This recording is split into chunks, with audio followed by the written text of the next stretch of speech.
Sudah ya? Silakan. Oke, baik, kita mulai. Assalamualaikum warahmatullahi wabarakatuh. Kita jumpa lagi di pertemuan ke-9 sekarang ya. Jadi materi pertemuan 2 sampai dengan 8 saya tidak masuk, itu Bu Sari yang masuk. Sekarang saya coba masuk. Nanti mungkin sampai jam berapa kita nanti akan diteruskan oleh Bu Sari lagi. Saya hanya ingin melihat dulu yang ditugaskan oleh kelompok 6, Bu ya, kelompok 6 ya. Silakan siapa yang dari kelompok 6, coba saya ingin lihat presentasinya dulu. Kemudian nanti kita bahas sama-sama ya. Bismillahirrahmanirrahim. Assalamualaikum warahmatullahi wabarakatuh. Perkenalkan, kami dari kelompok ke-6 yang terdiri dari saya, Regina Afrilani dengan NPM terakhir 140, kemudian ada Nurung Arifin Rusa dengan NPM terakhir 125 dan Dominika Rosa dengan NPM terakhir 132. Di sini kami akan mempresentasikan tentang foreign direct investment. Berikut topik-topik yang akan kami bahas, ada konsep dan pengertian, kemudian jenis-jenis FDI, alasan mengapa FDI perlu dilakukan, faktor-faktor penentu FDI, cara melakukan FDI, manfaat dan risiko melakukan FDI, serta studi case tentang FDI. Untuk konsep dan pengertian FDI, foreign direct investment, FDI atau investasi asing merupakan suatu kegiatan penanaman modal dilakukan oleh penanam modal asing, baik menggunakan modal asing sepenuhnya atau berpatungan dengan modal dalam negeri, menurut Undang-Undang Nomor 25 Tahun 2007. Kemudian pengertian atau konsep menurut Griffin dan Pusai 2009 itu adalah kepemilikan atas 10% suara atau lebih dari saham suatu perusahaan atau saham ekuivalennya dalam suatu bisnis yang bukan perseroan terbatas. Kemudian dapat disimpulkan bahwa FDI adalah kegiatan investasi asing baik dalam jangka menengah atau panjang yang dilakukan investor asing menggunakan modal asing sepenuhnya maupun berpatungan dengan investor domestik atau joint venture. Kemudian untuk jenis-jenis FDI sendiri dapat dibedakan dari motif dan tujuannya, ada 2 jenis. Yang pertama FDI horizontal dan FDI vertikal. Untuk FDI horizontal merupakan kerjasama antara 2 perusahaan untuk memproduksi barang yang sama di suatu negara dengan tujuan untuk melakukan ekspansi pasar dan mencari konsumen baru. Untuk FDI vertikal merupakan investasi dengan melakukan desentralisasi geografis dalam proses produksinya. Kemudian barang hasil investasi akan disalurkan kembali ke negara induk asal perusahaan untuk diproses lebih lanjut. Kemudian, jika dilihat dari bentuk pendiriannya, dapat dibedakan menjadi 4. Yang pertama FDI Greenfield. FDI Greenfield ini adalah investasi dalam bentuk pendirian unit-unit baru di mana modal asing sepenuhnya dimiliki oleh investor asing di negara penerima investasi. Yang kedua ada FDI Merger, yaitu pembelian aset real untuk pengendalian kepemilikan sepenuhnya dari perusahaan di negara penerima investasi. Kemudian ada FDI akuisisi, pembelian aset finansial sebanyak 10% atau lebih dari saham kepemilikan perusahaan yang sudah ada di negara penerima investasi. Dan yang terakhir adalah FDI joint venture, yaitu investasi dalam bentuk pendirian unit produksi baru di modal asing tidak hanya dimiliki oleh investor asing saja, namun dimiliki juga oleh investor domestik di negara penerima investasi. Selanjutnya akan dijelaskan oleh Nurung. Nah, untuk selanjutnya merupakan mengapa FDI tersebut perlu untuk dilakukan. Untuk alasan yang pertama adalah meningkatkan keuntungan dari penjualan. Salah satu alasan mengapa investasi asing begitu menarik adalah salah satunya menguntungkan apabila dilakukan. Dan mungkin penjualan internasional menjadi salah satu sumber margin keuntungan yang jauh lebih tinggi dari keuntungan lainnya. Produk yang unik maupun keunggulan teknologi bisa memberikan keunggulan lebih baik dan yang beberapa perusahaan ingin manfaatkan demi memperluas penjualan hingga ke luar negeri. Untuk alasan yang kedua adalah mempercepat pertumbuhan pasar. Sejumlah internasional market mengalami pertumbuhan yang lebih cepat dibandingkan market lainnya. FDI menjadi sarana penting untuk mendapatkan pijakan pasar internasional yang tengah berkembang secara pesat saat ini. Salah satu yang menjadi tujuan utamanya yaitu demi meningkatkan penjualan serta keuntungan yang diperoleh. Untuk yang ketiga, menekan biaya-biaya. Melalui foreign investment, terkadang sebuah perusahaan menekan biaya logistik barang dan jasa pada pelanggan. Di beberapa negara, biaya operasional tenaga kerja biasanya lebih rendah sehingga melalui investasi asing menekan biaya produksi dari sebuah perusahaan, terutama jika bahan baku harus dikirimkan dari jarak jauh. Tentu akan lebih baik jika mencari lokasi produksi yang lebih dekat dengan sumber pasokan bahan baku ketimbang melakukan impor bahan baku tersebut. Dengan menempatkan lokasi produksi yang dekat dengan lokasi pelanggan, biaya transportasi pun juga bisa ditekan demi meningkatkan penjualan ekspor. Untuk yang keempat adalah mengamankan pasar domestik. Demi melemahkan kompetitor internasional, potensial tetap melindungi pasar domestik, sebuah perusahaan sangat mungkin untuk memasuki pasar kompetitor. Alasannya adalah jika kompetitor potensial cenderung fokus ke pasar asing, jika lebih sibuk untuk melindungi pasar domestiknya sendiri. Yang kelima adalah mengamankan pasar mancanegara. Melakukan investasi asing di negara lain terkadang dimotivasi oleh adanya keinginan untuk mengamankan pasar di pasar kompetitor. Perusahaan yang menghasilkan penjualan dengan ekspor ke negara tertentu terkadang merasa perlu membangun kekuatan di negara tersebut demi mengamankan pasar mereka. Melalui investasi asing, perekonomian sebuah negara bisa menjadi lebih baik, namun tak semua investasi bisa dilakukan asal-asalan, harus melalui rencana yang sangat matang demi meminimalisir resiko yang muncul sekecil-kecilnya. Kemudian terdapat faktor-faktor penentu FDI. Yang pertama, terdapat suku bunga. Tingkat suku bunga yang rendah dapat mendorong investor untuk melakukan investasi lebih baik. Semakin tinggi bunga, maka keinginan untuk melakukan investasi akan semakin kecil. Tingkat suku bunga juga dapat digunakan untuk merefleksikan biaya kos atau modal yang dibutuhkan investor saat mereka ingin menanamkan dana mereka ke suatu negara. Kemudian juga ada market size.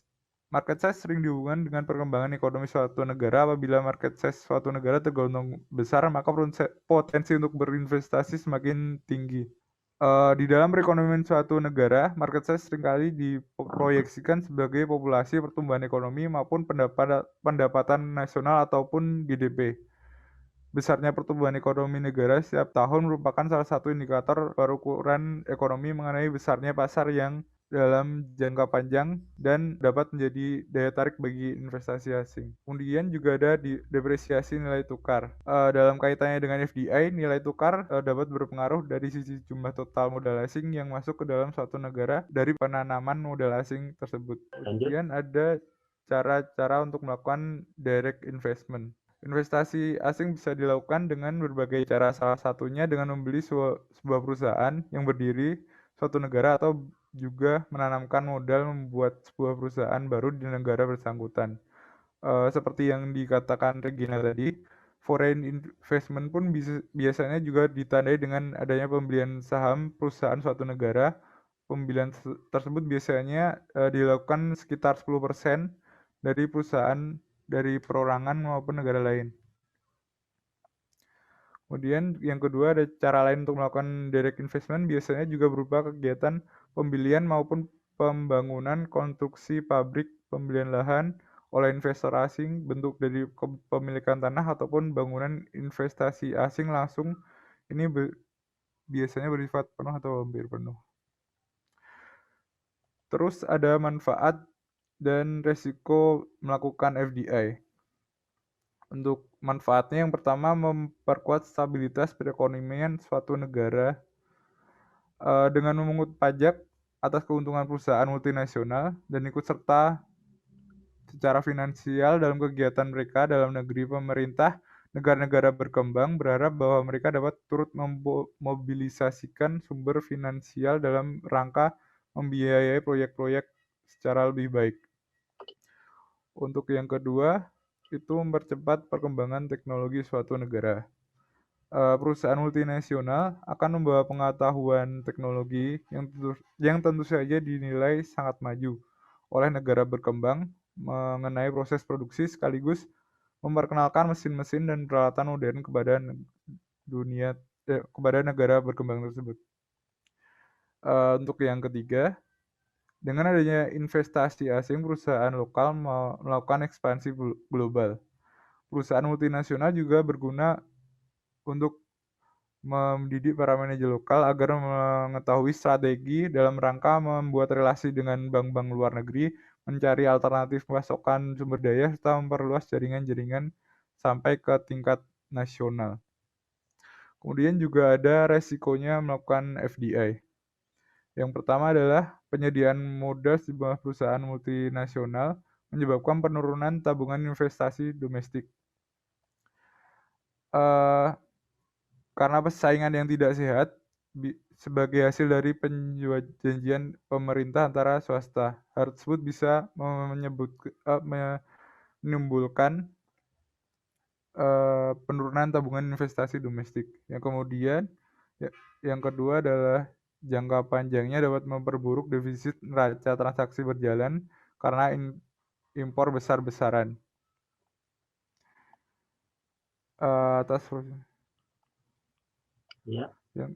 Untuk yang ketiga, dalam sektor alih teknologi, apabila tidak ada regulasi dari negara yang berkembang tersebut, dalam sektor teknologi malah justru menghambat perkembangan keahlian dan manajerial produk lokal tersebut. Kemudian untuk selanjutnya akan dijelaskan oleh Dominika. Baik, selanjutnya adalah FDI yang ada di Indonesia. Menurut artikel berita yang diterbitkan oleh CNBC pada 30 Januari 2021, Indonesia ini sangat menarik investor asing karena besarnya potensi pasar yang ada. Salah satunya alasannya yaitu karena biaya melingkupi berbagai jenis suatu bisnis, seperti harga bahan baku hingga upah tenaga kerjanya yang tergolong murah. Lalu, bukti bahwa Indonesia merupakan negara potensial untuk investasi asing juga ditujukan dengan berdirinya kantor pusat Asia Infrastructure Investment Bank (AIIB) yang merupakan tempat berkumpulnya negara-negara yang ingin menjadi institusi finansial internasional. Baik, selanjutnya terdapat studi case mengenai FDI yang dilakukan salah satu perusahaan multinasional di Indonesia. Nah, untuk studi case ini kami mengutip dari Jurnal Hubungan Internasional UPN Veteran Jakarta tahun 2019 dengan judul Analysis Foreign Direct Investment di Indonesia di Nigeria pada periode 2014 sampai 2017 pada studi kasusnya PT Indofood Sukses Makmur. Terdapat beberapa case yang dapat diambil terkait dari jurnal ini, salah satunya yaitu tentang kerjasama antara Salim Group, yaitu induk perusahaan dari PT Indofood Sukses Makmur ini, bekerjasama dengan Tolaram Group yang dari Singapura untuk suatu perusahaan di Nigeria bernama Davil, perusahaan Davil. Perusahaan ini produksi produk mie instan Indomie, namun dikhususkan untuk konsumen yang ada di Nigeria. Dengan melakukan ekspansi pasar yang cukup besar ini, pada tahun 2017 tercatat bahwa PT Indofood Sukses Makmur ini telah menguasai sekitar 70% pasar untuk produk mie instan sendiri di Nigeria. Lalu terdapat juga beberapa cara untuk marketing, salah satunya dengan membuat komik Indomitable untuk menarik minat konsumen di sana. Nigeria sendiri merupakan salah satu pangsa pasar yang besar di Afrika karena perusahaan banyak berinvestasi di sana pada sektor consumer goods.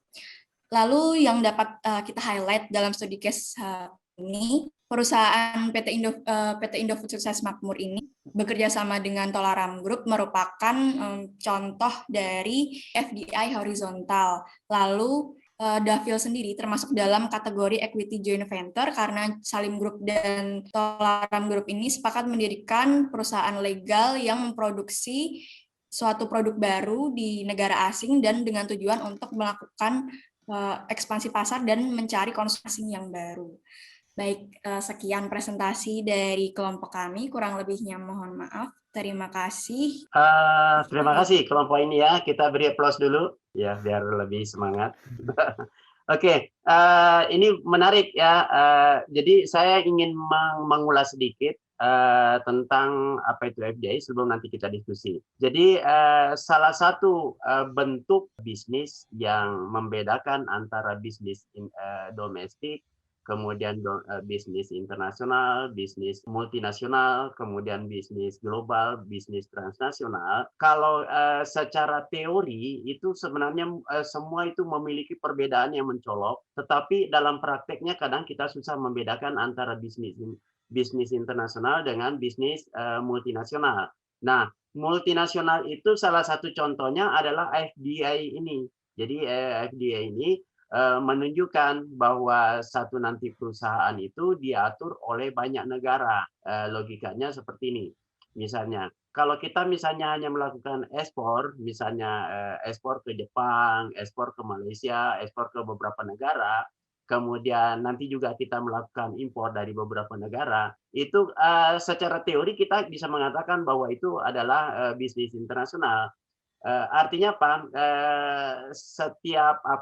Setiap keputusan yang diambil di sini, di situ sudah ada semacam satu ikatan, satu perjanjian yang tidak boleh bagaimana misalnya izin untuk melakukan ekspor. Kadang ada nanti satu negara tidak menerima barang yang dari kita ya, misalnya di negara mana, seperti kita misalnya nggak boleh impor barang dari misalnya Israel, nggak boleh misalnya dari Afrika Selatan, misalnya seperti itu.